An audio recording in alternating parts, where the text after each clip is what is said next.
ملخصين: الاتحاد يواجه الباطن والهلال يواجه العدالة. حكم يعد للفار لبلنتي لصالح العدالة. الحكم يقرر حساب البلنتي. ماركوس على تنفيذ البلنتي يحطها ماركوس يقول له خرج. الشوط الأول الحكم يعد للفار في قرار بلنتي. راح البلنتي واضح والحكم يتابع اللقطة. الحكم قرر كرت أحمر.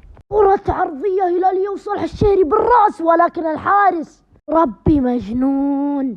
هجمة جميلة لصالح العدالة مرتبة الانفرادة ويحطها ويقول له خرج يا تعبان. ننتقل للملخص الآخر: الاتحاد أمام الباطن.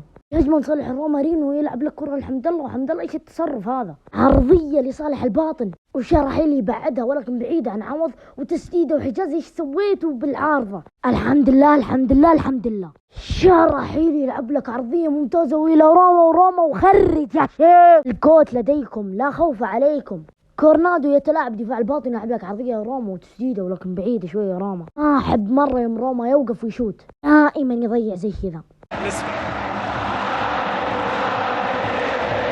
طالت الغيبة واشتاقت المنصات، طالت الغيبة وحان وقت الذهب، طالت الغيبة تعطشوا لسنوات.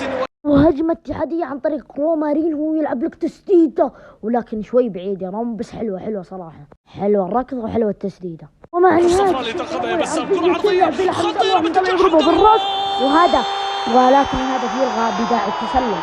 حمد الله صدع. طالبات من لاعبين الباطن ولكن شوف كرة بوكية والمحاولة من أغرب الهجمات في التاريخ. عرضية تلعب برونو وترجع لعمر وترجع لعمر يشوت، بعدين ترجع روما تزور. قسما بالله لا هجمة غريبة. بلنتي واضح للاتحاد، الحكم لم يحسب. أرض واضح على الباطن، الحكم لم يحسبه أيضا. دوري وقت تفرح.